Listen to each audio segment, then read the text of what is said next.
예, 이번 시간에는 우리 수업 시간에 했던 강의를 이어서 다시 강의를 진행하도록 하겠습니다.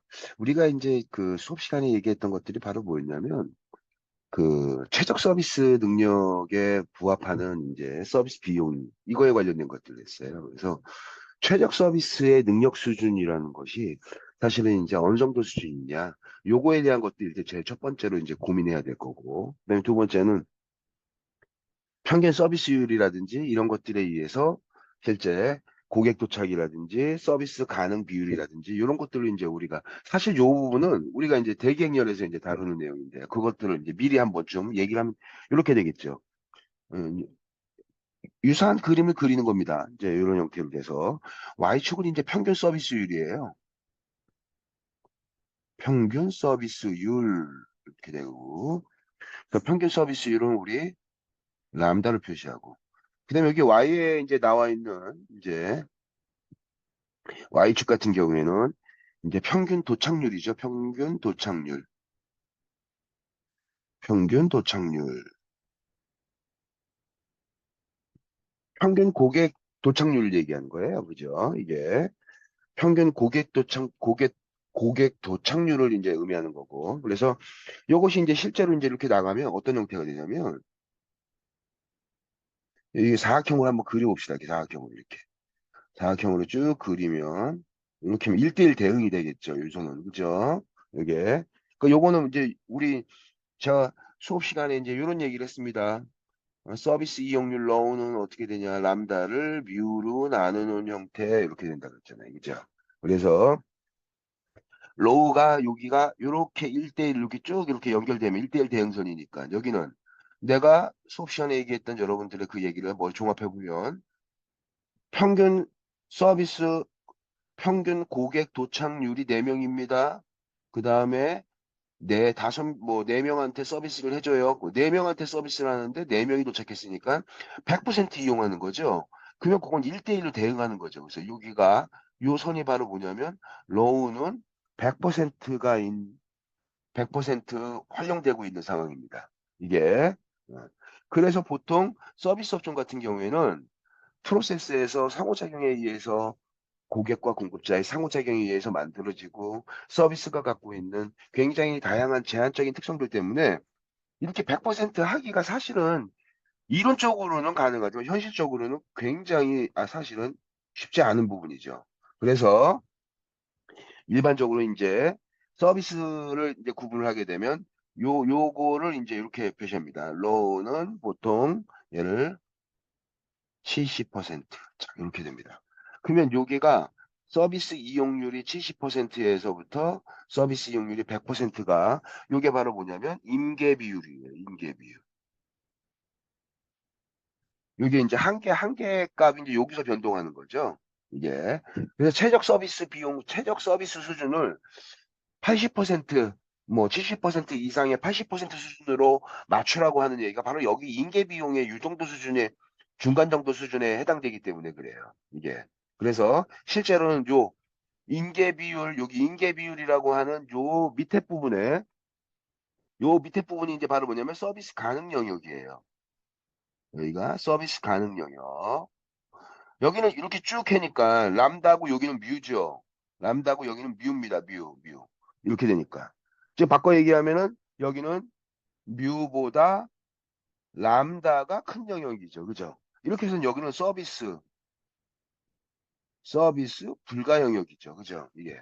그래서 항상 공급자의 평균 서비스율과 평균 도착률, 평균 고객 도착률이 이러한 100%의 인계값에서부터 보통 70%, 즉, 요 사이에서 변동될 수 있게. 여기는 이제 서비스 가능 영역이죠. 요렇게 되면 뭐 예를 들면 요렇게 나오면은 60, 뭐 50, 뭐 40 낮아지겠죠. 그죠? 이게 그러니까 요거는 이제 서비스의 프로세스의 이용률을 나타내는 거니까 이 이용률이 굉장히 낮아지는 수준인 거고 이쪽으로는 불가능한 수준인 거고 그다음에 최대로 할 수 있는 수준은 여기 수준인데 보통 서비스 프로세스에서는 요 정도 범위 안에서 변동하는 것들을 효율적인 수준으로 본다. 보통 80에서 85% 높아도 그 정도 수준을 유지하려고 하죠.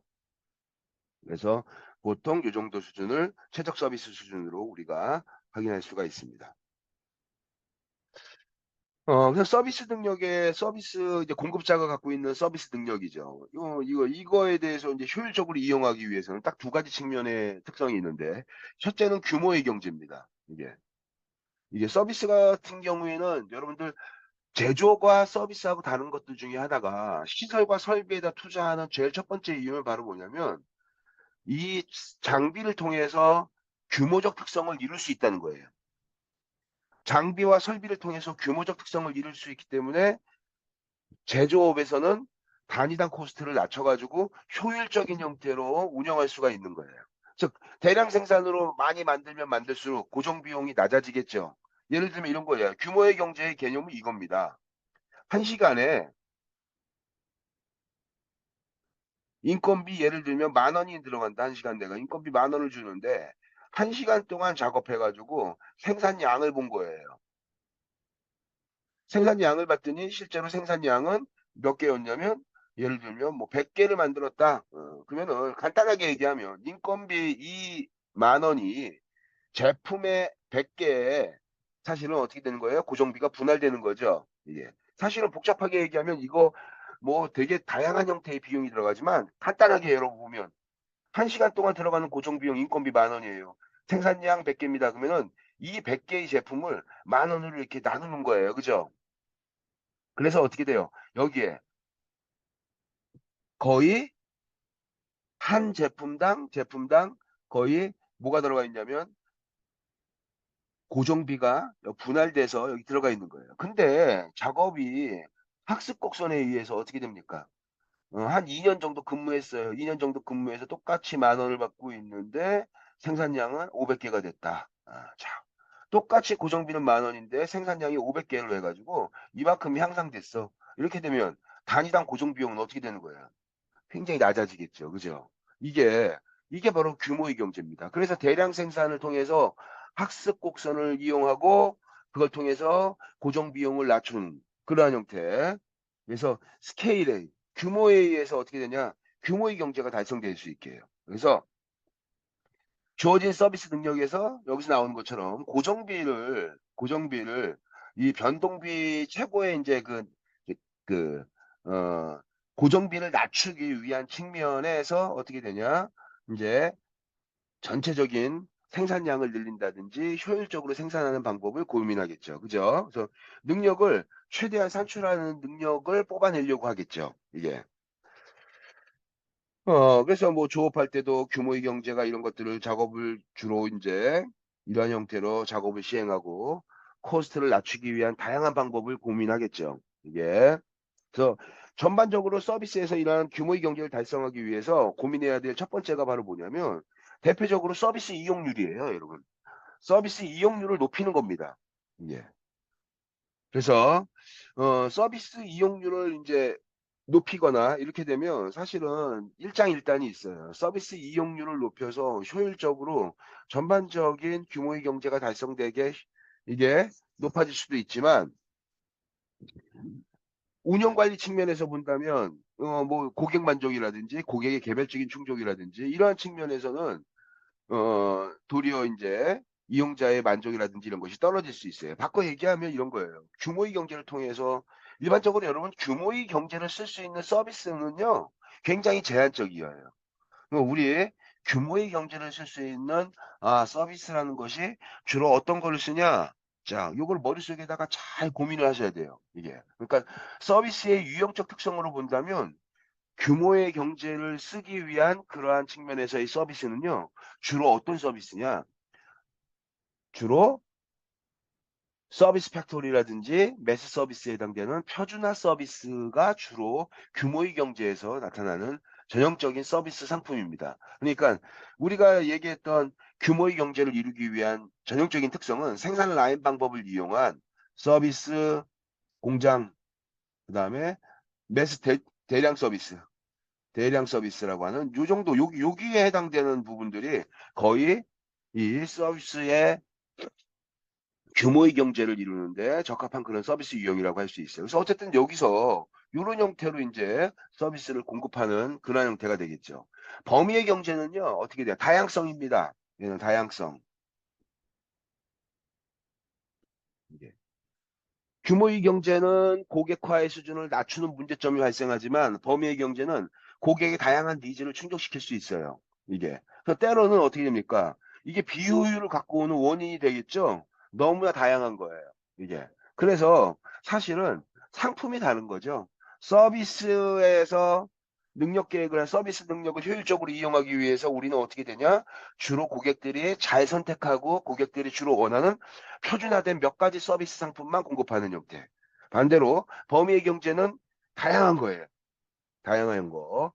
다양하고 그래서 실제로는 이 범위의 경제를 이제 뭐라고 얘기하냐면 롱테일이라고 합니다. 롱테일. 이제 우리 이걸 한번 저기 아마존에 판매되는 특성으로 한번 판매되는 물품으로 한번 보겠습니다. 자, 봤더니 원래 규모의 경제는 뭐냐면 잘 팔리는 제품의 한두 가지에다가 집중적으로 판매를 하는 거예요. 이게. 이제 전체 매출액에 예를 들면 매출액의 비중을 봤더니 A 품목하고 B 품목, C 품목이 전체 매출액에서 차지하는 비중이 거의 대다수예요. 나머지 것들은 어떻게 돼? 굉장히 극소량으로 이렇게 쭉 나오는 거예요. 이렇게 나오는 이 비중들은 실제로 규모의 경제에서는 이게 관심의 대상이 될 수가 없습니다. 그러니까 얘는 어떻게 돼요? 요거를 빼버리죠. 요거를 이제 생산하지 않는 거예요. 서비스 상품을. 이거를. 그러니까 당연히 고객의 개별적인 이러한 차별적인 니즈를 제공하는 서비스 상품을 공급하지 않는 형태. 시장에서 고객들한테 잘 팔리고 주로 시장 내에서 고객들이 주로 선택하는 품목만 집중적으로 서비스 상품을 만들어서 공급하는 거예요. 잘 팔리는 제품에다가 이렇게 공급하는 비중을 높여가지고 공급하는 그러한 능력. 이게 바로 이제 특정한 것에다가 집중해서. 근데 여러분 요거를 똑같은 문제를 1번 기업인데 2번 기업에다 적용하잖아요. 그럼 2번 기업도 ABC 세 제품이 전체적인 매출액의 비중이 거의 똑같아요. 그래서 경쟁이 시장 내에서 굉장히 격하게 일어나는 거죠. 이 상태에서는. 이제. 그래서 어쨌든 규모의 경제에서는 이렇게 이런 형태의 상품에다가 집중하고 서비스에다 집중하는 형태라면 규모의 경제는 아마존 같은 경우에 이렇게 하기 때문에 여기는 실제로 어떻게 됩니까? 수익이, 제품에 대한 수익, 마진율, 공원이익, 단위당 공원이익,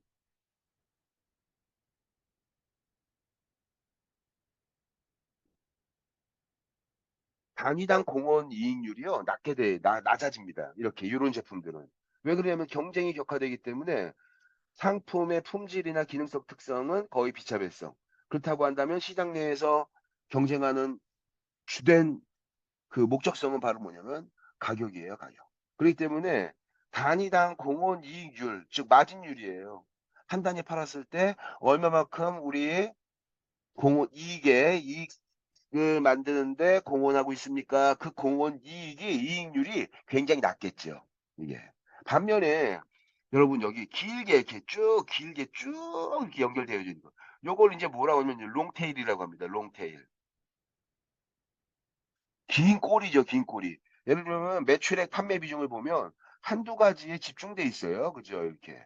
그다음에 나머지 것들은 굉장히 조금씩 팔리지만 길게 이게 바로 보면은 이제 여기서 말하는 범위의 경제라고 하는 이 롱테일이에요. 그래서 사실은 요 롱테일은요, 여러분 어때요?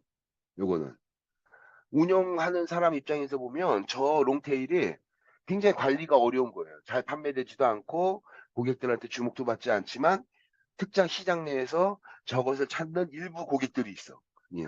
그 사람들이 저거를 구매했을 때는 저 사람들한테 저거를 굉장히 높은 가격에 판매할 수 있는 거예요. 이게. 그래서 그런 형태의 시장이 존재하는 거예요. 이게. 그래서 다양한 형태, 롱테일이라고 하는 전체 차지하는 비중은 굉장히 작지만 품목이 굉장히 다양하고 고객들이 그러한 다양한 것들을 찾는 소수의 이런 고객들을 대상으로 실제로 공원 이익률을 비교했는데 상위 ABC 세계에 해당되는 이러한 품목의 공원 이익률에 이 미치는 비중하고 밑에 롱테일 해가지고 굉장히 다양한 형태의 그러니까 20% 정도가 된다고요. 20에서 30% 정도가 롱테일인데 제약 품목의 비율이 그 30%에서 나오는 이익률을 비교하면 어떻게 높을까요? 뒤에 롱테일에서 훨씬 더 높게 나타납니다. 아마존에서는 이 방법 때문에 그 예를 들면 온라인에서 판매하는 상품에 대한 선택과 집중이 필요하죠. 잘 팔리는 품목은 딴 사이트에서도 잘 팔려. 그죠? 그래서 경쟁을 하는 거예요. 판매할 때. 이게. 그래서 물건을 판매하는데 그렇게 판매하는데 중요한 건 특이한 상품 있잖아요. 뭐 골동품, 이상한 뭐 앤틱 뭐 제품 막 이런 이상한 별로 찾을 것 같지 않은 이상한 제품이나 서비스에 대해서 어떻게 돼요? 서비스 상품을 구매하는 경우. 이런 경우가 이제 롱테일에 해당되는 거예요. 그런 사람들은 자기의 필요성과 니즈에 부합하기 때문에 기꺼이 고가라도 비용을 차지하면서 차지하면서 구매한다는 거예요. 그래서 수익률적인 측면에서 본다면 이 롱테일에서 나타나는 수익성이 굉장히 높다는 거예요. 그 롱테일의 대표적으로 바로 뭐냐면 여기서 말하는 바로 범위의 경제입니다. 이게 그래서 여기 나오는 것처럼 다양한 서비스 상품들, 다양한 스펙트럼이 넓은 거죠. 저가로 빠르게 제공함으로써 원가의 절감과 서비스 상품의 다양성을 실현하는 방법. 실제로 규모의 경제에서 나타나는 상품보다는 비싸게 팔려요, 실제로. 하지만 이제 이거를 미리 이제 어느 정도의 이 고객의 다양성이죠. 이 다양성을 충족시키기 위한 그러한 범위의 이 범위를 이제 조절을 해야 되겠죠. 그죠? 그래서 이 범위를 어떤 부분까지 범위를 이 스펙트럼을 넓힐 거야? 이 고객화의 범위를 넓힐 거야? 이걸 또 조정하는 게 되게 중요합니다. 이게. 그래서 이게 일반적으로 어떻게 돼요? 원하는 대로 뭐든지 다 해주는 수준에서부터 표준화에다가 표준화로 되어져 있는 그러니까 규모의 경제에다가 규모의 경제에서 만들어지는 게 표준화 서비스 상품이죠. 여기다가 어떻게 돼요? 선택 가능한 옵션을 몇 개 결합하는 거예요. 이게. 즉 바꿔 얘기하면 규모의 경제에서 만들어지는 표준화된 그냥 일반적인 상품, 그죠? 이 상품에다가 여기서 선택 가능한 옵션을 선택할 수 있게 해주는 거예요. 그래서 이게 결합됩니다. 이렇게. 결합되면 어떻게 돼요? 그게 바로 범위의 경제로 확장이 되겠죠. 아까 얘기했던 고객화의 범위를 얼마만큼 넓힐 거냐에 따라서 다양성의 수준이 결정되는 겁니다. 이게 그래서 여기 나오는 것처럼 다양한 제품을 고객들한테 충족시켜 주는 거예요. 서비스 상품의 다양성을 실현시키는데 여러분들 이게 너무 넓어지면 넓어질수록요 관리 비용이 굉장히 높이 올라갑니다. 그래서 요 폭을 고객의 니즈 음, 고객이 원하는 다양성의 폭을 이렇게 조절하려고 그래요. 이게. 그래서 여러분들 이게 우리 이제 운영 관리, 이제 이 오퍼레이션 매니지먼트 이런 데서 배우면 이걸 뭐라고 하냐면 제한된 고객화라고 얘기합니다. 음. 이제 고객화를 시켜주는데 고객이 원하는 대로 다 시켜주는 게 아니라 제한된 범위 안에서의 고객화. 그게 바로 뭐예요? 표준화에다가 선택 가능한 옵셔널한 상품을 결합하는 거예요.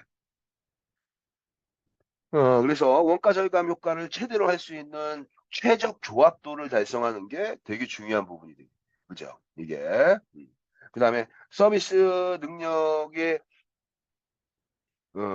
능력을 효율적으로 이게 유연하게 운영하는 것이 굉장히 중요한 부분입니다. 이게 규모의 경제를 보완하는 그러한 측면에서의 시스템이다. 이게 그래서 규모의 경제가 선택과 집중에 의한 표준화된 서비스 상품을 만든다면 범위의 경제는 표준화된 서비스에 선택 가능한 옵셔널한 선택을 더서 다양한 선택을 할 수 있도록 서비스 상품을 이렇게 다양한 상품으로 이렇게 확장시키는 거예요. 이게. 그래서 이게 둘 관해를 이렇게 조화롭게 잘 해야 되겠죠. 이게. 그래서 어쨌든 규모의 경제를 보완하는 시스템 측면에서는 범위의 경제가 굉장히 중요하다. 서비스 능력 전략에 관련된 거 있어요. 그래서 능력 전략에서 여러 가지 것들이 있는데, 여러분, 우리 전략은 딱 두 가지밖에 없어요. 서비스 공급 능력 전략은 이게 하나는 추종 전략, 하나는 그다음에 균일 공급 전략. 이 딱 두 가지예요. 여기 섞이는 것도 있죠. 두 가지가 섞이면 어떻게 돼? 혼합 전략이 나오는 거예요. 근데 그건 이제 두 번째 문제라고 치고 가장 기본적인 전략은 수요를 쫓아가는 추종 전략. 그다음에 1년 내내 공급하는 능력을 일정하게 유지시켜 주는 거예요. 일정하게. 레벨링, 균일화 전략. 이 두 가지 전략에서 공급 능력에 대응하는 전략적 방향성이 결정되는 거예요. 이게. 그러면 거기서 서비스 능력 전략 중에 바로 뭐냐면 작업 일정 같은 것들 조절하는 거 있어요. 작업 일정. 작업 일정, 그러니까 예를 들면 피크 시간대는 더 많은 직원들을 배정하고, 그 다음에 비수기 시간대는 어떻게 돼요? 비수기 시간대는 적은 인원으로 공급을 하게. 이게. 그래서 예를 들면 근무 시간표를 짜는 거죠. 요일별로 또는 시간대별로 근무 시간표를 자유롭게 탄력적으로 조정하는 거예요. 이게. 그래서 예를 들면 뭐 제가 수업 시간에도 얘기했지만 콜센터의 근무 시간 같은 것들을 비교하는 거예요. 그래서 콜센터의 근무 시간은 오전 11시부터 예를 들면 뭐 3시까지 전체 하루 통화량의 예를 들면 뭐 한 50% 정도가 그쪽에 들어온다라고 하면 그쪽에 이제 피크니까 피크 타임일 때 작업 일정에 조정을 해가지고 그 근무 시간대 11시부터 뭐 3시까지의 인원들, 공급 능력을 많이 확보하고, 그 다음에 상대적으로 아침 9시나 뭐 9시나, 그렇다면은 뭐 끝나는 타임에 뭐 6시나 이럴 때는 굉장히 인원을 적게 해가지고, 어, 탄력적으로 작업 일정 같은 것들, 스케줄, 작업 스케줄표 이런 것들을 운영하는 방법이. 그런 게 되게 좋은 방법입니다. 그죠? 일반적으로 서비스 업종은 그래서 스케줄, 일정표를 굉장히 아주 세밀하게 짜겠죠. 그죠? 그래서 서비스 능력 전략 중에서 이런 작업 일정을 조정하는 거. 작업 일정을 조정하는데 작업 일정의 조정이라는 것은 시장에서 발생하는 수요의 일정을 조정해서 대응하겠다는 얘기예요. 이게. 그래서 일반적으로 이렇게 작업 일정을 조정한다는 얘기는 주로 숙련공에 의존해 가지고 서비스 조직이 나타나는 운영되는데 주로 이제 이렇게 그 작업 일정을 조정합니다. 만약에 숙련공이 아니라요, 여러분들 그냥 단순한 업무야. 이러면 어떻게 될까요? 바로 그냥 계약직 직원 불러가지고 그냥 바로 쓰면 되겠죠, 그죠? 그게 바로 뭐예요? 수요의 추종 전략이죠, 그죠? 이게 뭐 잔업 일정을 통해 가지고 뭐 실제로 어떻게 되냐 조정을 해 가지고 시장에서의 수요의 변동성에 공급자가 대응하게 하는 형태. 이거 나중에 제가 한번 싹 한번 정리를 한번 하려고 합니다. 이게. 그다음에 종업원의 교육을 확대하는 거예요. 종업원의 교육을 이제 확대를 하는 거는 이제 바로 뭐냐면 종업원의 질적 고도화를 시키는 거죠. 종업원들을 교육 훈련시키고 질적 고도화를 시켜서 어떻게 능력 수준을 키워줘야 돼요. 이게. 그게 바로 이제 일반적으로 균일 공급 전략에서 굉장히 중요하게 여기는 그러한 형태입니다. 그 다음에 균일 공급 상태에서 또 하나가 중요한 게 바로 뭐냐면 하청하고 일시직을 부분적으로 고용하는 겁니다. 이게. 그래서 뭐 하청업체 아웃소싱을 한다든지 그렇지 않으면은 특정한 시간대에 임시직을 좀 쓴다든지 뭐 이런 것들이 바로 뭐가 되냐면 전향적인 능력 전략 중에 뭐 때로는 균일이 될 수 있고 때로는 수요 추종 전략이 될 수도 있고 이렇게 서로 간에 이제 복합적인 측면에서 이제 이러한 전략적인 방향성을 활용하고 있죠.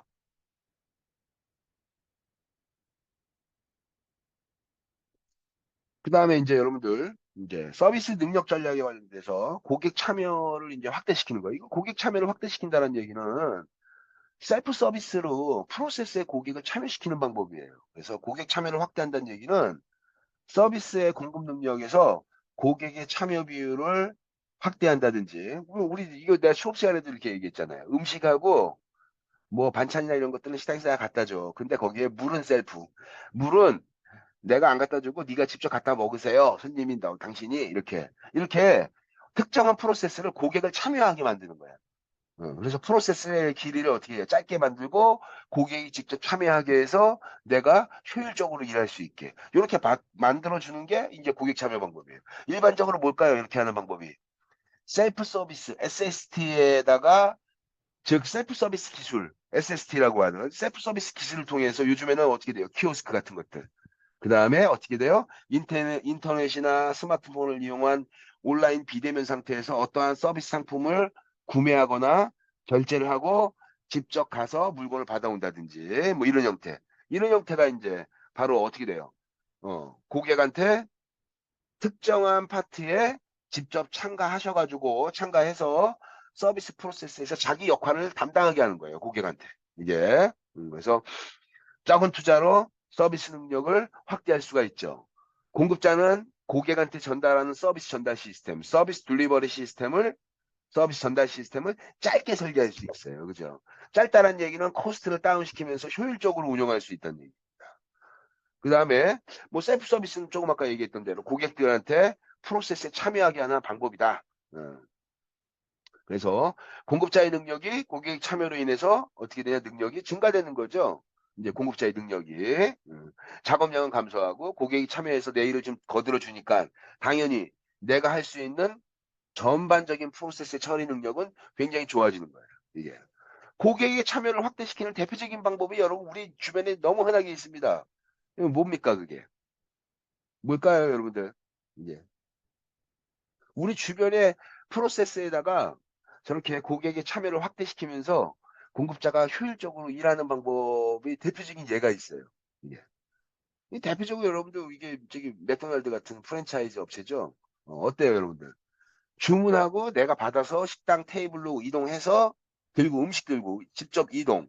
그 다음에 앉아서 직접 내가 식사를 하는 거죠. 그냥 먹은 다음에 그 남겨져 있는 그 저기 트레이에 남겨져 있는 뭐 음식이라든지 뭐 저기 여러 가지 뭐 이런 것들을 내가 다 직접 치워야 되잖아. 그죠? 이게 셀프 서비스에서는 이 프랜차이즈 업체에서는 실제적으로 어떻게 돼요? 이렇게 어, 고객의 프로세스를 참여시키면서 어떻게 돼요? 공급자가 하는 말이 있죠. 이 프랜차이즈 업체들이 최고의 이런 저기 맥도날드 입장에서 보면 맥도날드입니다. 맥도날드 입장에서 보면 최고의 햄버거를 어떻게 된다? 이렇게 저렴한 비용으로 너는 먹을 수 있다. 이게 그게 이제 가치죠. 맥도날드가 제 얘기하는 이게 그다음에 이제 자동화입니다. 자동화 이게 이 자동화는 이제 바로 뭐냐면요. 이게 셀프 서비스예요. 이게 마찬가지. 그러니까 셀프 서비스를 통해 가지고 특정한 부분에 대해서 자동화로 이제 되는데 완전 자동화 돼 가지고 그냥 저기 자동 기계로 의해서 특정한 업무가 인간의 노동력을 대체해서 자동화로 되는 경우도 있고 그다음에 고객을 처음부터 아예 전체적으로 다 참여시켜 가지고 서서히 이제 고객이 이제 그거에 익숙하게 되는 거죠. 예를 들면 이런 거예요, 여러분. 셀프 서비스 즉 셀프 주유소에 가면 고객한테 셀프 주유소의 이 키오스크 화면이 알려줍니다. 어떤 형태로 움직여야지 당신이 원하는 기름을 얻을 수 있어. 우리가 원하는 방법대로 당신이 따라주지 않으면 우리는 당신한테 절대 기름을 공급하지 않을 거야. 이게 딱 원칙이에요. 그러니까 어떻게 돼요? 셀프 서비스 주유소에 들어오면 공급자가 화면에 시키는 대로 화면에서 터치하라고 하는 대로 이용자가 따라줘야 돼요. 그걸 따르지 않으면 어떻게 합니까? 서비스를 받을 수 없는 거예요. 예. 그래서 강제로 어떻게 돼요?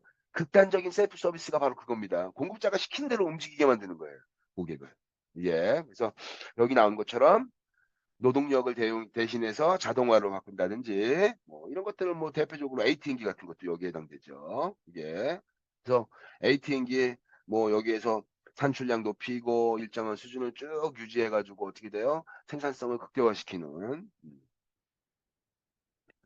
자동화를 실현하게 되면 비용하고 납기 시간 같은 것들을 굉장히 감소시킬 수 있다. 뭐 이런 것들은 뭐 너무나 당연한 거고요. 이게 그다음에 서비스 제공 순서의 변경이에요. 이 서비스 제공 순서의 변경은 이제 이게 바로 뭐냐면 서비스 제공 순서를 변경한다는 거는 서비스 제공 순서를 프로세스를 리뉴얼을 시키는 거예요. 제가 여러분들한테 이런 얘기를 했어요. 우리가 3장에서 서비스 신서비스 개발을 배울 때 이런 얘기를 했어요. 서비스 리뉴얼은 제조업종에 비해서 굉장히 파괴적인 변화와 고부가 가치다. 예를 들면 아이폰이 아이폰 1, 2, 3, 4, 5 계속 혁신을 추진하면서 새로운 제품이 버전 2.0, 3.0 나오는데 그 혁신의 강도가 여러분 어떠합니까? 라고 내가 물어본 적이 있을 거예요. 그죠? 신서비스 개발하는데 제품의 유형적 특성에서는 제품의 혁신이 시간이 지나면서 진보화의 과정을 겪는 거예요. 굉장히. 어. 그래서 진보화의 과정을 겪으면서 아 이게 뭐가 달린 거야. 새로운 제품이 나왔는데 새로운 제품의 기능적 특성은 기존에 있던 기능과 약간 바꾼 것밖에는 없어. 아니 도대체 차별화된 게 뭐지? 혁신의 진보화의 과정을 겪게 되는 거예요. 근데 서비스 프로세스는 이용자들이 서비스를 이용하는 프로세스예요. 즉 전달하는 과정에 순서만 바꿔도 어떻게 돼요? 전혀 이질적인 상품으로 인식한다는 거예요. 이게. 그래서 상당수의 많은 기업들은 서비스 프로세스를 어떻게 된다? 순서를 바꿔요. 순서를 리뉴얼해요. 이게. 그래서 굉장히 다양한 형태로 서비스 혁신을 촉진시키는 것들이 많이 나타나고 있습니다. 그래서 고객의 대기 시간을 줄이고 고객의 만족도 증가시키기 위해서 어떻게 되냐? 서비스 제공 순서 같은 것들을 바꾼다든지, 그다음에 프로세스를 리뉴얼 해가지고 새로운 서비스 상품으로 인식되게 만들어낸다든지 그런 것들이죠, 이게. 그래서 이런 것들이 사실은 어떻게 되냐? 굉장히 중요한 측면에서의 이 서비스에서의 장점 중에 하나다. 이게. 음. 새로운 서비스 채널을 개발하는 거예요. 이게 여러분들 고객한테 전달하는 서비스 채널이 다양하게 쓰는 거죠. 그래서 우리 요즘에 어떻게 뭐라고 얘기해요? 이게 어, 크로스 쇼퍼라는 말 혹시 여러분 들어보셨습니까? 크로스 쇼퍼? 채널을 넘나들면서 구매하는 쇼퍼들, 이게 구매하는 사람들. 그러니까 이렇게 해죠. 지금 우리가 저기 기업들이 활용하는 서비스 채널이 뭘까요? 서비스 채널. 일단 전형적인 전통적 서비스 채널, 오프라인, 직접 매장, 그죠? 오프라인의 매장이 있고, 그 다음에 이제 인터넷 혁명으로 나타난 또 다른 채널, 뭐예요? 인터넷, 월드와이드 웹이 있는 인터넷의 채널이 하나.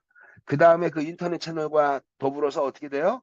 PC에서 붙이는 인터넷 채널과 더불어서 스마트폰에서 붙는 모바일 채널. 그죠? 모바일 채널이 있겠고. 그 다음에 또 뭐 있을까요? 또 기계를 이용한, 전화를 이용한 그러한 또 채널이 있겠죠. 그 다음에 또 뭐 있을까요? 요즘에는 뭐 TV의 리모컨을 통해 가지고 막 쇼핑도 할 수 있고 막 이런 거 있잖아요. 그죠? 홈쇼핑이나 뭐 이런 것들. 그래서 TV 리모컨으로 하는 카탈로그 쇼핑. 이게 사실 미국에서 굉장히 많이 발달했죠. 카탈로그 쇼핑. 그래서 이러한 형태의 홈쇼핑. 이거 말고도 여러분 고객과 상호작용이 일어나는 모든 측면이 다 뭐가 된다. 이게 하나의 채널이 된다. 이게. 그래서 최근에는 어때요, 여러분들? 개인적 공간이라고 하는 페이스북이라든지 그렇지 않으면 여러 가지 이러한 소셜 네트워크를 상업적 채널로 이용하는 기업들도 있죠. 이게. 근데 그런 것들이 바로 뭐냐? 고객한테 전달하는 굉장히 다양한 서비스 채널을 자꾸 차별화시키고 만들어내는 거예요. 이게. 그래서 그걸 갖고 이제 어떻게 되냐? 시장을 수요를 여러분 요거 또 중요한 내용이 하나 있어요. 요거 제가 뭐라 그랬냐면 여러분들한테 요런 얘기를 한번 해봅시다. 수요가 특정한 홈쇼핑에서 이런 얘기를 해요. 지금 이제 폭주하고 있습니다. 거의 전화가 지금 막 돼서 상담원 연결이 안 되니까 자동으로 주문을 해주세요라고 이제 홈쇼핑에서 이제 저기 판매원이 이제 그렇게 이제 막 홈쇼핑에서 광고를 하는 거예요. 그래서 지금 상담은 통화 안 되니까 빨리빨리 어떻게 돼요? 응? 다른 채널, 모바일 채널로 주문을 하시면 지금 전화로 걸지 않고 인터넷이나 모바일로 주문을 하시면 전체 결제 금액의 5%, 3%를 리워드 해드립니다. 이게 결제 후에 다시 이거를 포인트로 줄 거예요. 적립금으로 줄 거예요. 이렇게 얘기를 해요. 이게 바로 뭐냐면요, 여러분들. 수요 접점을 분산시키는 거예요. 전화로 지금 폭증돼가지고 전체 전화의 수요가 집중되니까 이것들을 분산시키는 거예요. 다양한 채널로. 그래서 어떻게 돼요? 모바일, 인터넷, 이런 형태로. 이게 이런 형태로 뭐 그다음에 전화도 자동응답기 이렇게 CTI를 이용한 자동응답기 전화기로 어떻게 해요? 채널을 쫙 분배시켜서 어느 특정한 형태에서 수요가 몰리는 거를 어떻게 돼? 분산. 이거를 이제 수요를 디컴포지션 분해한다라는 측면을 이해하는 거예요. 그래서 수요를 분해시켜서 그 분해된 것들을 어떻게 돼요? 각각의 채널에다가 이렇게 안정적으로 수요가 발생할 수 있도록. 이게 어느 특정 채널의 수요가 급증하게 되면 여러분들 어떻게 될까요? 그 수요를 감당하기 위한 이게 유지관리 비용이 많이 들어나게 되고 고객들이 전화했는데 계속 통화 중이거나 상담 안 하고 연결이 안 돼가지고 어떻게 돼요? 구매 취소하게 됩니다. 이게. 그렇기 때문에 실질적으로 이거를 분산시키려고 하는 그러한 전략을 쓰는 거죠.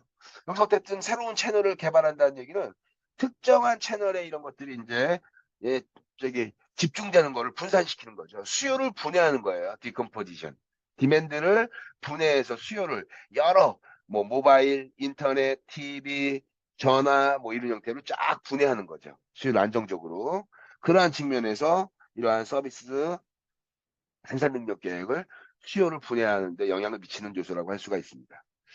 그래서 어쨌든 그런 측면에서 이제 우리 능력 계획에 관련된 것들을 다 정리가 됐습니다. 여러분 우리 이것들을 한번 다시 한번 우리 전략부터 시작해서 한 번씩 정리할 필요가 있어요. 이게 그래서 우리 한번 정리를 한번 하면서 다시 한번 학습해 보도록 하겠습니다.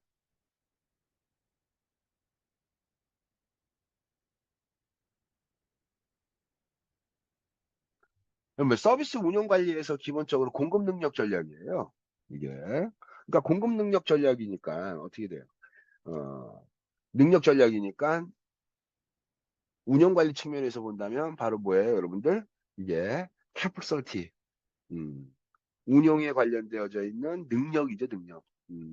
생산 능력에 관련된 그러한 전략이 있는데 이건 이제 제일 첫 번째, 다음과 같이 이렇게 우리가 만들 수 있어요. 여러분 잘 보입니까, 화면이? 네, 잘 보이죠. 제일 처음에 이제 공급 능력, 우리가 서비스 운영 관리에서 서비스 공급 능력 전략.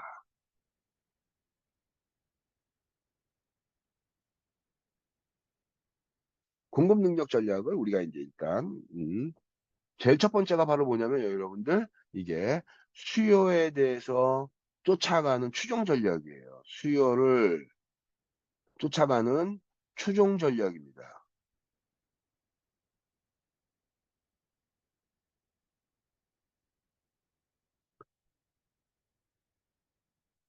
그래서 공급 능력 전략을 어떻게 되냐? 수요에다 조금 쫓아가기 때문에 실제로 어떻게 되냐? 굉장히 수요에 변화에 공급 능력을 맞춰주는 거죠. 그죠? 그래서 이게 직장에서 일을 하는 직원 입장에서는 고용이 안정이 안 되기 때문에 굉장히 힘든 상황이라 그랬어요. 그죠? 그래서 여러 가지 것들을 보면 수용 전략에서는 이제 여기는 굉장히 중요한 게 바로 뭐냐면 수요에서는 능력이 있죠. 공급 능력. 이 능력을 관리를 해야 됩니다. 능력 관리를. 이게. 그러니까 예를 들면 시장에서의 수요가 이렇게 올라가서 이렇게 나온다. 그러면은 우리의 공급 능력이 요만큼. 요거를 이 수요가 급증하는 요거에 맞춰서 공급 능력을 변화시켜야 되는 거예요.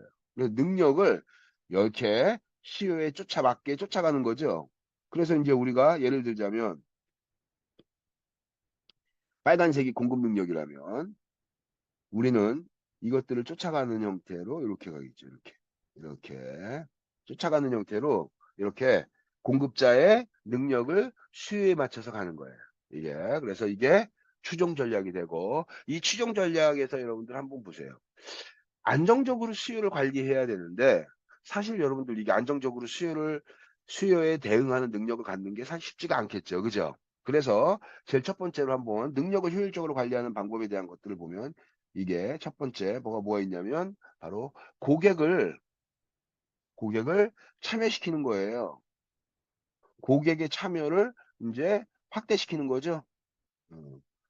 간단하게 물은 셀프 여러분 그죠? 반찬하고 밥은 내가 다 갖다 주는데 물은 셀프 프로세스의 특정 부분은 고객이 참여로 인해서 만들어 달라는 거예요.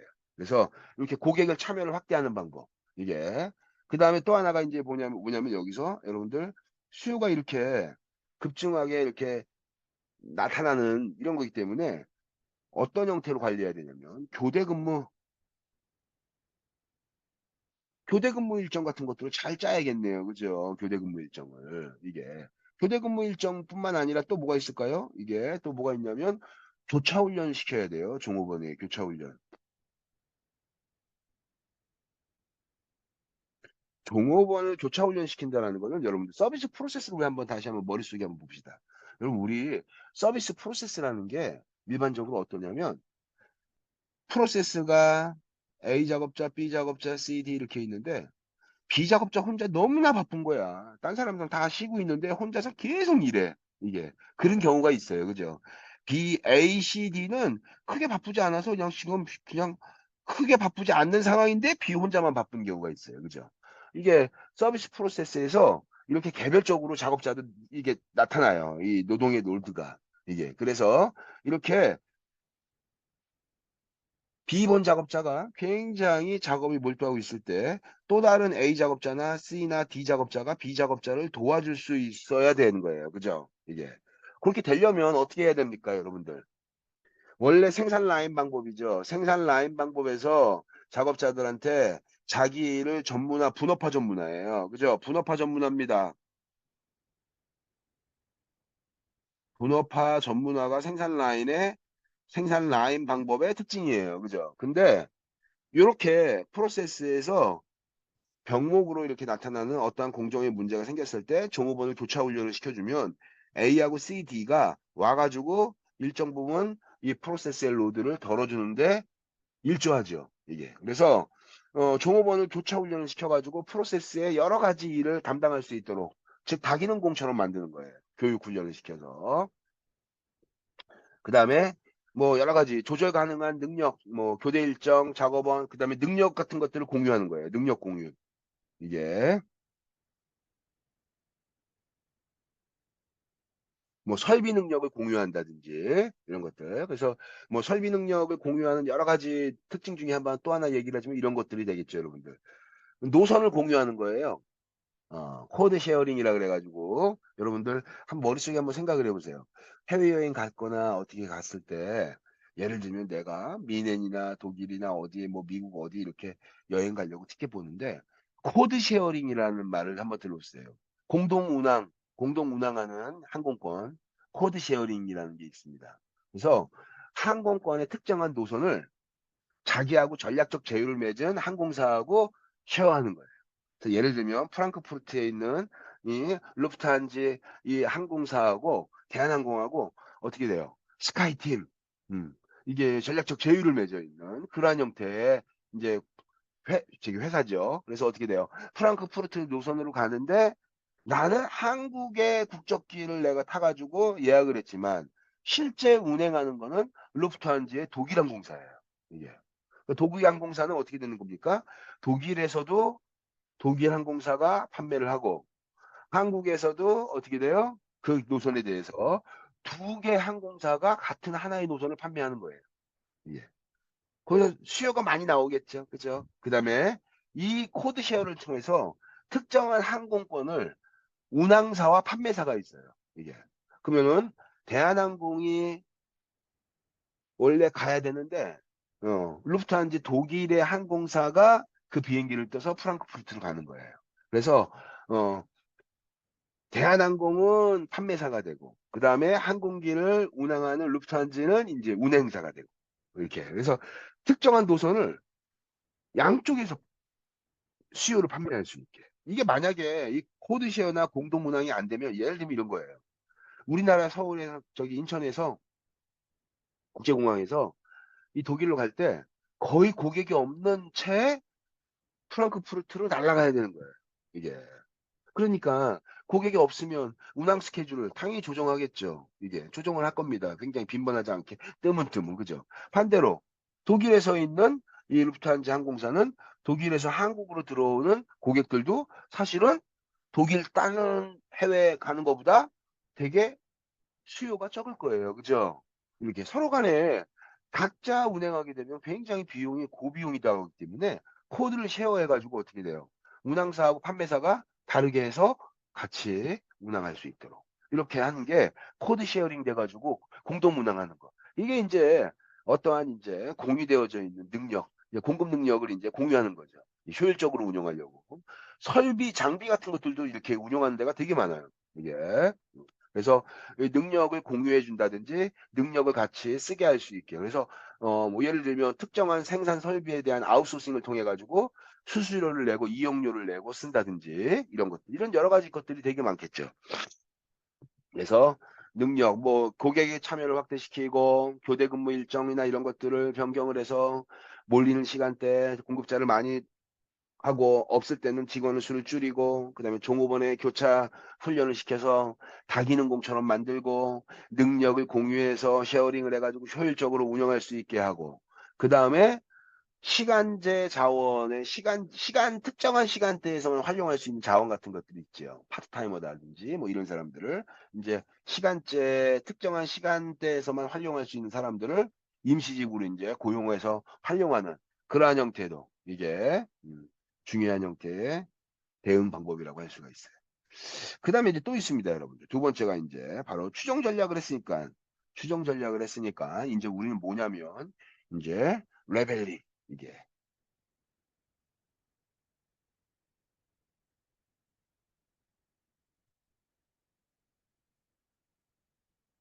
균일 공급 전략이에요. 그래서 레벨 전략을 얘기하는 거죠. 레벨 전략. 예.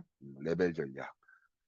이 레벨 전략은요. 이렇게 수요가 이렇게 발생되면 일정하게 그냥 이렇게 딱 공급해 주는 거예요. 이렇게. 그래서 어떻게 되냐?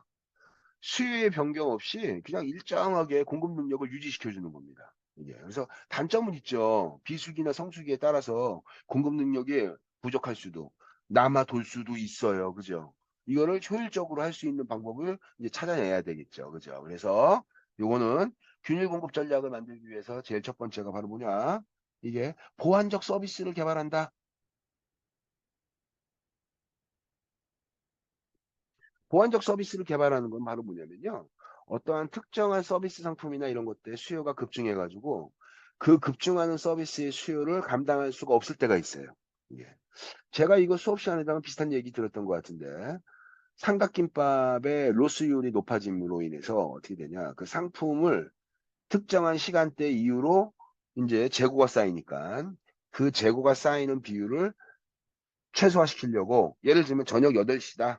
저녁 8시 이후에는 그 저기 삼각김밥은 판매가 안 돼. 그러면 8시까지 듀데이트를 딱 만들어 가지고 상품을 공급해 주는 그러한 시간으로 만드는 게 아니라 8시가 아니라 7시 막 7시 반 이렇게 돼 가지고 상품이 다 솔드아웃 돼 가지고 없어지게 그렇게 만들어 놓는다는 얘기예요. 이게.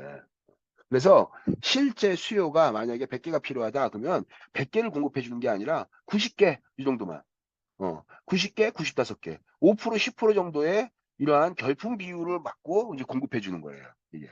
그래서 그런 형태로 공급했을 때 어떻게 되냐? 삼각김밥이 다 떨어져 가지고 없으니까 어떻게 돼요? 대체 상품, 대체 서비스를 만드는 거예요. 그게 바로 뭐예요?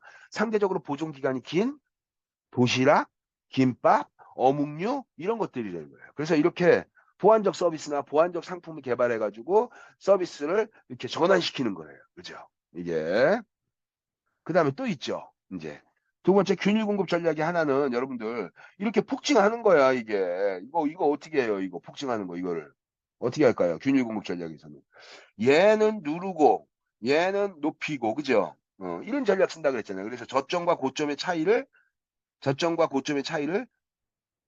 적게. 그래서 1년 내내 수요가 안정적으로 흘러갈 수 있도록 이렇게 만들어주는 게 궁극적인 목적이라고요. 그죠? 그래서 보완적 서비스 개발하는 것도 중요한 방법이고 또 두 번째가 바로 뭐가 되냐면 이제 수요를 분할하는 방법이에요. 수요를 분할하는. 여러분 수요를 분할하는 방법이 뭘까요? 수요를 분할하는 방법이 뭘까요? 수요 분할하는 방법.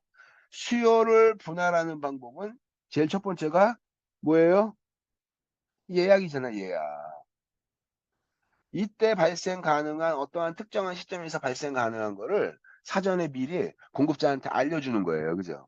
사전에 공급자한테 알려줘서 어떻게 된다? 공급자로 하여금 미래에 준비할 수 있게 만드는 거죠. 그죠? 그게 바로 뭐예요? 이게 수요일 분할을 하는, 즉, 얘를 이렇게 찢어 놓는 거죠. 수요를 이렇게 찢어 놓는 거예요. 이렇게. 이렇게. 그래서 예약 같은 것들이 되겠고 미리 예약하는 거예요. 미래 발생하는 수요가 이겁니다. 그래서 예약을 해주고 그 예약한 거 갖고 이제 어떻게 돼요?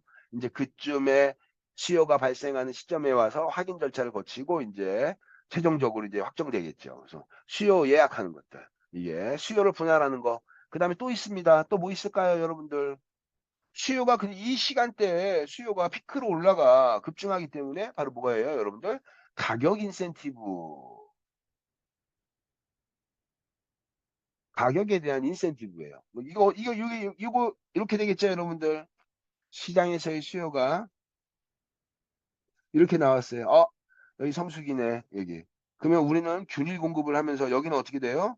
공급 능력의 부족이에요. 그러니까 어떻게 돼요? 수요를 눌러주는 거예요. 이렇게 눌러서. 얘를 낮게 해주고, 여기는 어떻게 되냐? 수요를 누른 때 가격 측면에서 보면 어떻게 돼? 가격 차별적인 가격 제도니까.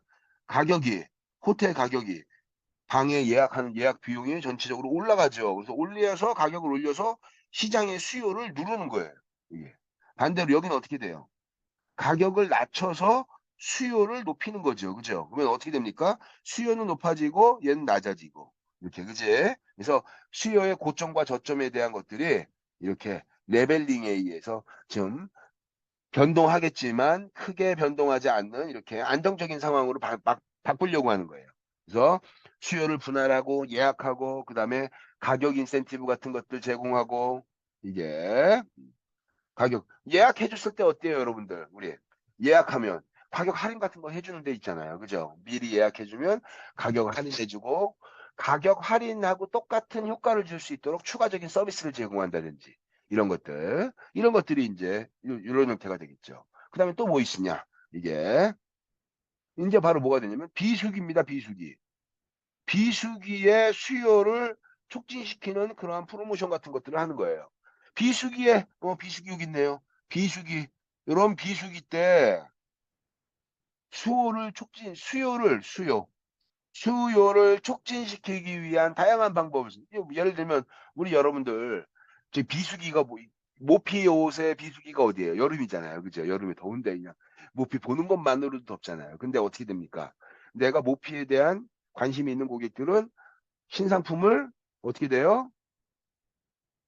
이 여름에 비시즌에 그 이제 옷을 이제 구매한다든지 할인된 이제 할인율을 적용해가지고 저렴하게 팔는 그런 형태.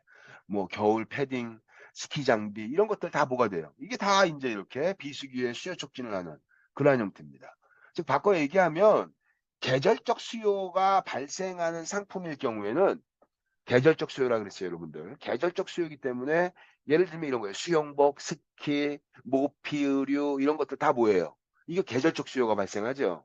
이런 것들은 어떻게 되냐? 비수기 때 수요를 어떻게 돼? 촉진시키기 위한 다양한 방법들을 이제 운영하게 된다. 어.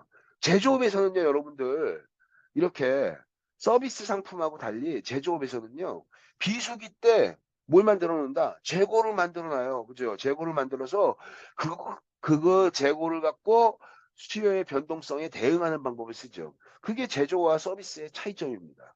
재고를 허용 가능하게 된다는 게, 이게 제조에서는. 그래서 비수기의 수요를 촉진하는 그러한 형태의 방법을 쓴다. 촉진, 이렇게. 비수기 수요 촉진. 그 다음에 또 있어요, 여러분들. 음. 우리 또 뭐가 있냐면, 여러분들. 이제, 오버부킹의 문제가 있네요. 그죠? 오버부킹. 이게, 노쇼. 음,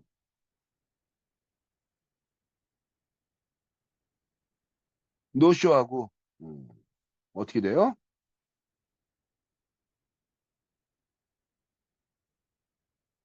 우리, 노쇼하고 이제 뭐가 되냐면, 오버부킹의 문제. 이게.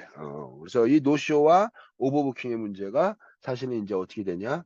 굉장히 재미있는 예가 될 수 있습니다. 그래서 우리 여러분들 노쇼와 오버부킹에 관련된 것들을 한번 우리 뒤에서 이제 확률적으로 계산하는 거 하나 있어요. 제가 이제 여러분들한테 그런 예제를 하나 이제 보여줄 겁니다. 그래서 어찌됐든 노쇼와 오버부킹에 관련된 것들을 이런 것들을 이제 당연히 예약 부도율이 발생하기 때문에 공급자들은 실제로 예를 들면 3명한테 서비스를 제공할 수 있어. 3명한테. 그래서 3명한테만 예약을 받아야 됩니다. 그죠? 우리 지금 호텔에 객실이 3개 있어요. 호텔.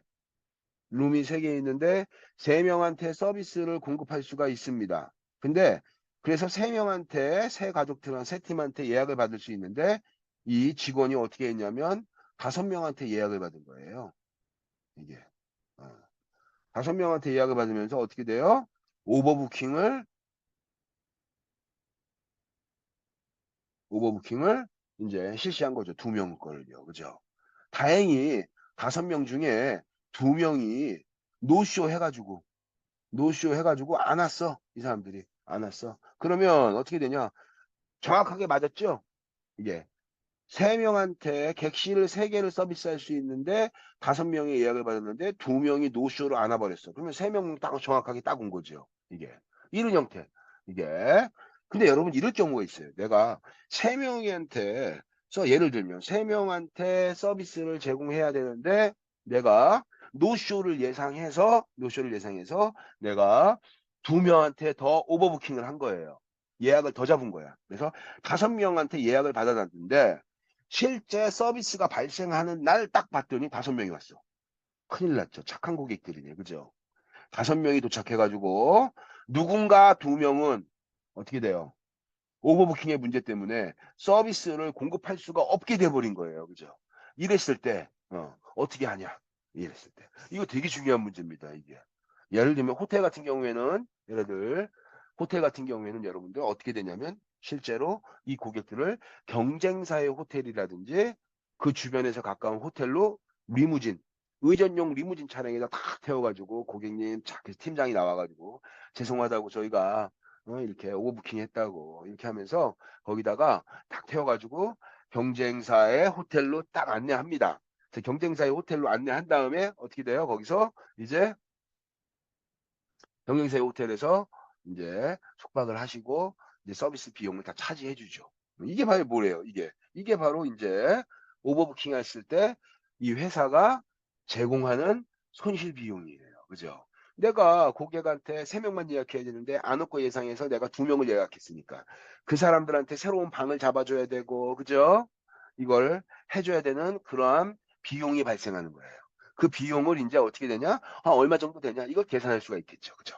그 다음에 또 이렇게 된 거예요. 예를 들면 이런 공급자의 비용을 한번 계산해 볼게요. 3명한테 서비스를 고객한테 제공할 수 있어요. 그죠? 3명한테 서비스를 제공할 수 있는데 내가 3명을 그래서 예약을 받았어. 3명한테만 딱. 착한 고객일 거야. 응? 예약부도 하지 않고 정확하게 당일날 딱 3명 다 올 거야. 라고 했는데 웬걸? 한 명이 노쇼했어. 그래서 우리는 지금 어떻게 돼요? 3명한테 서비스를 제공할 수 있는 룸이 있어, 룸. 3명한테. 근데 지금 그 서비스가 어떻게 돼요? 2명한테밖에 서비스가 제공이 안 돼. 한 개의 룸은 지금 어떻게 돼요? 오늘 밤은.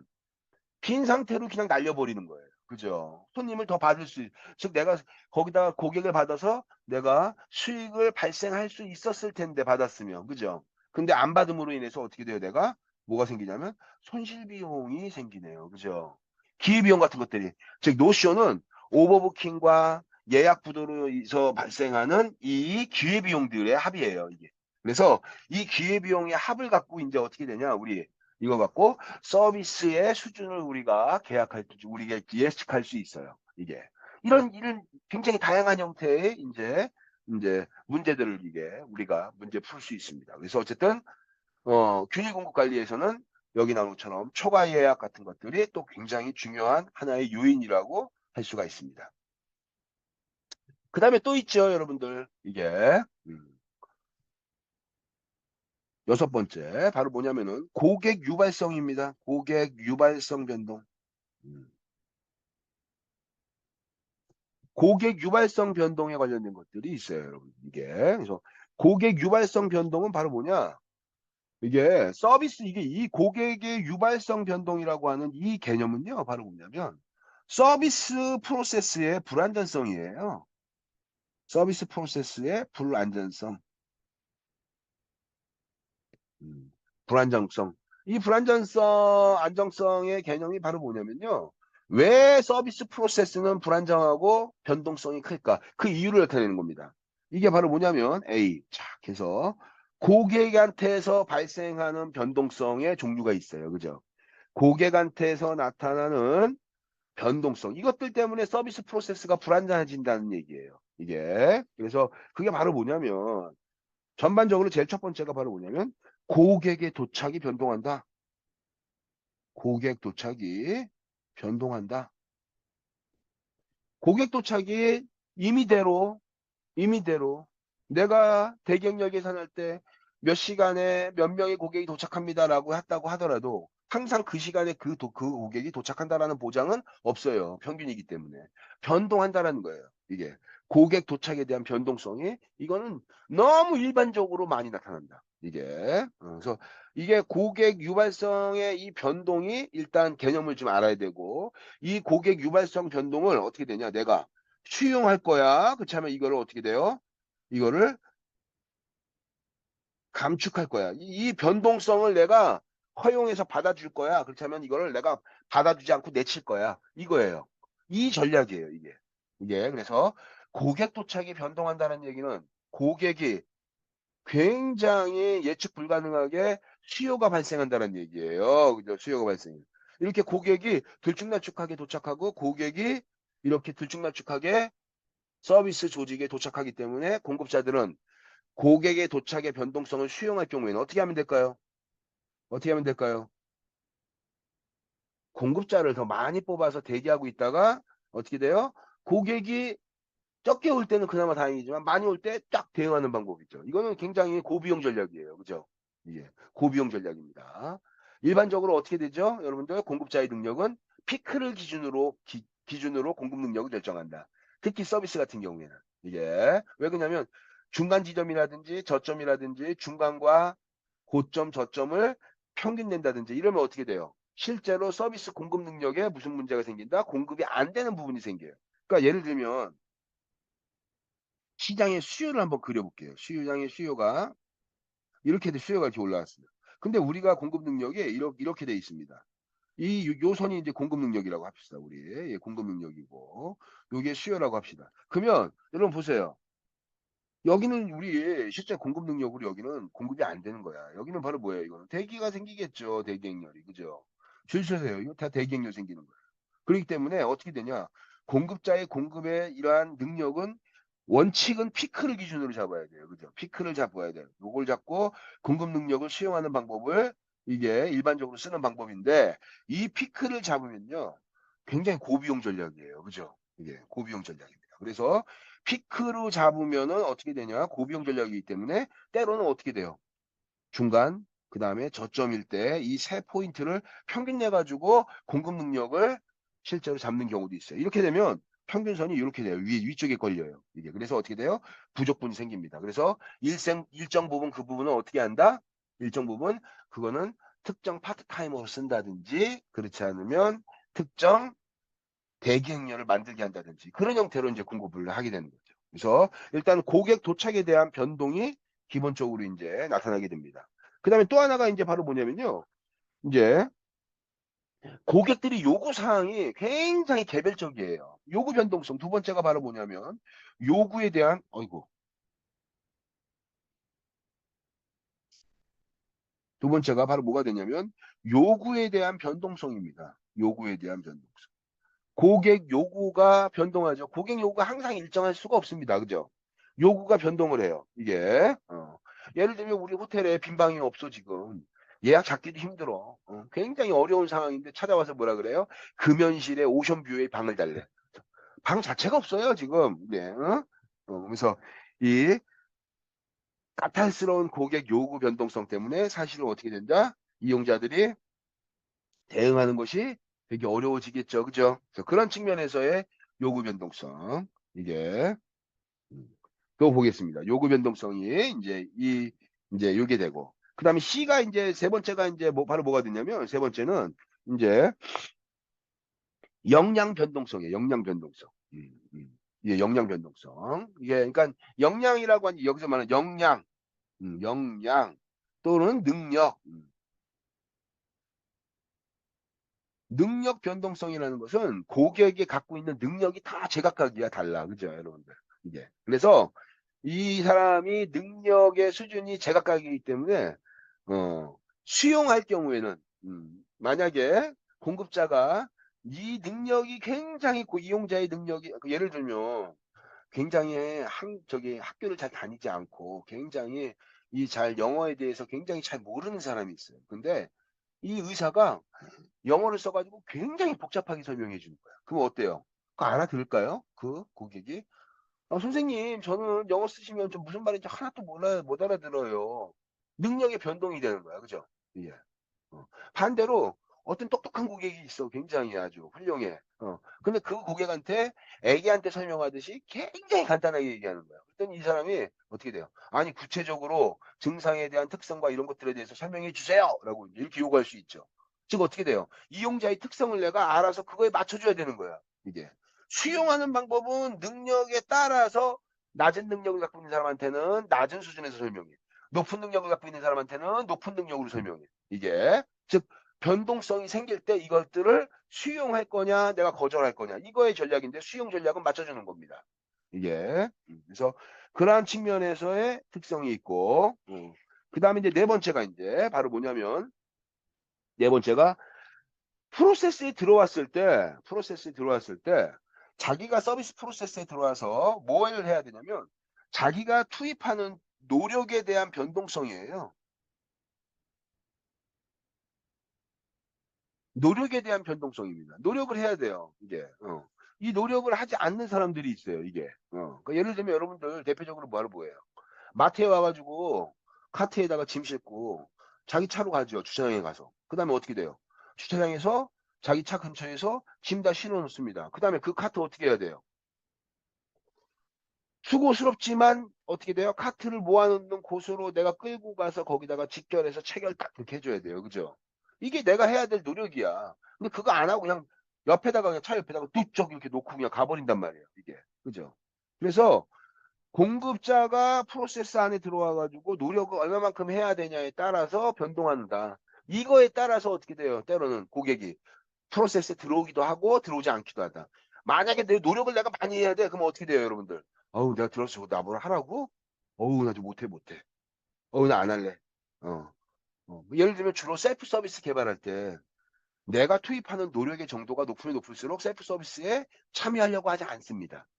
그 다음에 통제 가능성 같은 것들이에요, 여러분들. 이제 어떠한 프로세스에서 통제 가능성이 내가 통제할 수 있냐 없냐에 따라서 어떻게 돼? 통제할 수 없다면 절대로 그 서비스 프로세스에 참여하지 않습니다. 이게. 그러니까 안 하려고 하는 거죠. 왜? 통제 불가능한 상황이 나타날까 봐. 이게. 내가 통제 불가능한 상황이 나와서 내가 어떻게 돼? 이거 내가 창피한 거 아니야? 막 이런 생각을 갖게 돼요, 이용자들이. 그래서 서비스 프로세스의 통제 가능성, 그다음에 내가 투입하는 노력의 정도, 이런 것들이 다 어떻게 돼요? 프로세스에서 내가 셀프 서비스 설계할 때 되게 중요한 부분입니다. 이게. 그다음에 이제 다섯 번째는 주관적 선호도. 이제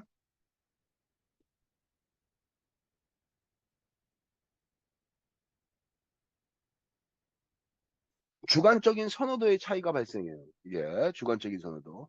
대표적으로 병원에서 간호사가 김영철 고객님 이렇게 해가지고 이렇게 딱 이름을 딱 불러줘서 호명을 한 다음에 진료실을 데리고 가요. 근데 어떻게 돼요? 김영철 고객님을 크게 자기 이름 부른 거에 대해서 굉장히 불쾌하게 여기는 사람이 있어요. 이름 부르지 마세요. 그냥 응? 이름 부르지 말고 정확하게 그냥 뭐 번호표를 뭐 해가지고 해준다든지 친근감의 표현으로 48번 김영철 고객님 이렇게 딱 이제 번호표에서 이제 불러야 되는데 48번 이렇게 고객님 48번 고객님 이렇게 불러줘야 되는데 48번 김영철 고객님 이렇게 자기 이름 불렀다고 굉장히 화를 내고 이게 불쾌하다고 막 이렇게 하는 사람도 있습니다. 이름 부른 거에 대해서. 그래서 어떻게 돼요? 특정한 형태에서는 어떠한 행동에 대해서 공급자의 행동에 대해서 주관적으로 때로는 좋다 나쁘다 이런 변동성이 많이 생기는 거예요. 그런 변동성이 많이 생기기 때문에 실제로 어떻게 되냐? 이 고객의 니즈 특성을 잘 고려해야 된다는 거예요. 그래서 이러한 다섯 가지의 요구에 대한 변동성을 내가 수용할 거야. 그렇지 않으면 내가 이거를 어떻게 돼요? 수용하지 않고 수용하지 않고 공급자의 기준을 따르게 할 거야. 이거에 공급자가 제시하는 기준을 따라. 예를 들면 여러분들, 우리 한번 요거에 대해서 한번 정리를 한번 해보도록 하겠습니다. 시장 내에서 여러분들, 내가 이 요구 변동성에 대해서 이제 한번 여러분들한테 한번 이게 예를 들겠습니다. 제일 처음에 이제 고객 도착 변동성이에요. 아까 얘기했던 거 균일 공급의 고객 유발 변동성에 대한 특성에 따라서 이거를 내가 수용할 거냐 그렇지 않으면 얘를 어떻게 돼? 거절할 거냐에 대한 것들이에요. 그죠? 예, 그래서 제일 첫 번째가 바로 뭐냐면 도착에 고객 도착에 대한 변동성이 발생합니다. 고객 도착이 자기 마음대로 이게 나오겠죠. 수용 전략에서는 공급자가 이 고객 도착이 변동해도 내가 수용하겠다. 그러면 어떻게 돼요? 인력을 확충하는 거예요. 인력을 확충해서 확보하고 있다가 많이 왔을 때는 공급하는 겁니다. 이렇게. 어. 그러면 이거를 수용하지 않고 고객이 공급자가 거절하는 거예요. 도착이 변동해도 어떻게 되냐? 우리 당신한테 서비스 해줄 수 없어. 우리는 어떻게 되냐? 예약해 주세요. 예약하셨나요? 물어봅니다. 예약하셨나요? 예약 안 돼 있으면 어떻게 됩니까? 우리 이용 못 합니다. 당일 서비스는 이용할 수 없습니다. 반드시 예약한 다음에 통지하는 방법을 쓰게 하는 거예요. 이게. 그래서 거절하는 경우에는 예약제로 우리는 예약제로 움직이기 때문에 너가 고객이 변동하더라도 우리는 어떻게 돼? 예약제로 바꾸면 여러분 어때요? 일정하게 그날 받아야 되는 손님의 수용되는 인원이 딱 일정하게 유지되는 거죠, 이게. 이게 바로 이제 균일한 서비스를 만들 때 그러한 형태에 쓰는 전략 중에 하나가 되겠습니다. 그 다음에 고객의 요구 변동성이 있어요. 고객의 니즈가 다양하게 바뀌어. 그죠? 요구 변동성이 생깁니다. 고객의 니즈가 앞에서 나왔던 거죠. 요구 변동성이 생기면 어떻게 됩니까? 이게 숙련자. 우리 숙련자, 숙련된 직원이 필요하죠. 숙련된 직원을 공급을 하는 거예요. 숙련된 직원을 우리가 갖고 있어서 어떻게 돼요? 고객의 까칠하고 다양하고 아주 저기 그 복잡하고 이런 것들을 요구했을 때 숙련되어져 있는 직원이 이 요구 변동성에 다 대응할 수 있도록 이렇게 수용할 경우에는 요구하세요. 쫙 이렇게 이렇게 해서 하는 방법이 있습니다. 그래서 이런 형태가 또 있고 또 하나는 바로 뭐냐면 이 고전적인 이 거절할 경우에는 이제 이걸 거절하고 수용하지 않겠다라고 하는 거는 바로 이제 딱 우리가 제공할 수 있는 서비스 범위를 설명을 해줘요. 만약에 이 서비스 범위 안에 스코프 안에서 우리가 공급하는 이 범위 안에 만약에 요구 변동성이 들어왔어. 그러면 기꺼이 해줍니다. 근데 만약에 회계하고 우리가 제공하는 서비스의 책임과 범위 바깥에 있는 걸 자꾸 요구해. 그럼 어떻게 돼요? 서비스의 범위를 설명하고 해줄 수 없다라고 딱 얘기하는 거예요. 서비스의 폭을 폭을 제한을 하게 하는 겁니다. 이거 아까도 얘기했잖아요. 그죠? 서비스의 폭을 제한한다는 게 제한된 고객화, 다양성. 그죠? 이게. 그래서 표준화 제품에다가 몇 가지 옵셔널하게 선택할 수 있는 몇 가지만 그냥 결합하게 하는 방법이에요. 그래서 일정하게 수요를 통제하는 수단으로 지금 쓰려고 하는 겁니다. 이게. 세 번째는 이제 바로 뭐냐면 고객의 역량에 대한 변동성이 되겠죠. 역량. 뭐 교육 수준이나 뭐 굉장히 다양한 형태의 변동성이 생겨요. 그죠? 변동성 이렇게 되겠죠. 그래서 이러한 변동성이 생겼을 때 일반적으로 어떻게 돼요? 이게 고객 요구에 충족시켜 주는 거죠. 예, 고객 요구에 충족시켜 주는 거예요. 이게 수용할 때는 고객의 역량의 수준이 발생하면 직원이 어떻게 돼요? 직원이 고객한테 맞추는 거예요. 지금 어떻게 돼요? 설명이 필요한 고객한테는 아이들처럼 설명이 필요한 고객한테는 아이에 맞춰서 눈높이를 해주고 그 다음에 어떻게 돼요? 이 만약에 전문적인 설명이 필요하다 그러면 전문적인 설명이 또 이렇게 맞춰서 해주는 그렇게 직원이 어떻게 돼요? 이러한 역량 변동성에 맞춰서 직원한테 정확하게 제공해 주는 거예요. 근데 이렇게 설명을 잘하고 능수능란한 직원들은 굉장히 인건비가 비싸겠죠. 숙련자니까. 그죠? 그래서 이걸 어떻게 합니까? 이거를 최근에는 어떤 형태로 하냐면 이거를 전문적으로 분업화 시켜가지고 수용을 할 때 전문적으로 분업화 시켜서 간단한 설명만 해주는 직원들을 이제 기능적으로 이제 분화시키는 거예요. 어, 이게 그래서 기능적으로 분화시켜가지고 그 사람들한테 예를 들면 대표적으로 이제 이렇게 되는 겁니다. 은행에 와가지고 은행에 키오스크로 막 돼 있는 거예요. 키오스크. 기술을 이용하는 것도 똑같아요. 그래서 고객의 다양한 니즈를 내가 반영을 할 수 있는데 키오스크를 통해서 자기의 니즈를 설명해야 돼. 이 사람이 키오스크 다룰 줄을 몰라. 그러니까 어떻게 돼요? 키오스크와 고객 공급자의 어떠한 직원을 연결시켜 줄 수 있는 중간에 딜리버리 해주는 연결시켜 주는 직원 한 명이 키오스크 옆에 서 있는 거야. 그래서 고객님 어떤 거 업무를 원하세요? 그래서 아니 그냥 제가 할게요. 그러면 제가 하면 아무런 문제가 없는데 도와주세요. 나 이러이러한 서비스 받으려고 이렇게 온 거예요. 라고 해가지고 그 직원을 바로 번호표 뽑고 직원하고 연결시켜주는 어시스턴트 같은 그러한 직원들이 키오스크 옆에 붙어 있어요. 이게. 그게 바로 뭐냐면 역량에 대한 수준이 다르기 때문에 차별적인 역량에 대해서 내가 수용하겠다. 이런 뜻이. 하나는 키오스크를 이용하면은 저렴하게 효율적으로 이용하는 방법. 안내해주는 직원을 쓰게 되면 좀 고비용이죠. 그죠? 직원이니까. 그래서 그러한 고객에 대한 노력, 역량에 대한 변동성 같은 경우에는, 고객이 만약에 이제 어떠한 역량을 모르면, 고객님 이건 아셔야 됩니다. 우리 서비스 이용하기 전에 이러한 서비스는 기본적으로 알고 여러분들 타야 돼요. 이거, 그러니까 예를 들면 내가 서울시에서 운영하는 따르릉 자전거를 타는데 자전거를 한 번도 타본 적이 없는 사람이야. 그래서 내가 자전거를 처음 따릉이를 갖고 내가 한번 예약을 해가지고 내가 저 자전거를 타면서 자전거를 한번 배워볼까? 이렇게 해다가 넘어지고 망가지고 막 고장납니다. 그죠? 그래서 어떻게 돼요? 최소한 자전거 탈 수 있는 능력을 확보하고 오세요. 우리가 당신한테 실제로 자전거 타는 방법을 가르쳐 줄 수는 없어요. 그죠? 예. 그래서 여기서 이 거절하는 방법은 능력을 사전에, 사전에 이거를 능력을 사전에 획득해가지고 서비스를 신청을 해라. 이걸 요구를 하는 거죠. 이제 D번 같은 경우에 이제 바로 뭐가 되냐면 여러분들 노력 변동성이에요. 노력 변동성은 고객 요구에 고객의 투입 노력, 자기가 노력을 얼마나 많이 내가 저 일을 내가 하라고, 어이구, 그래서 노력에 대한 변동성, 투입에 대한 이거에 대한 변동성이 되게 중요하다 그랬어요. 그죠? 노력 변동성. 그래서 고객의 노력 부족에 대해서 어떻게 되는 거냐?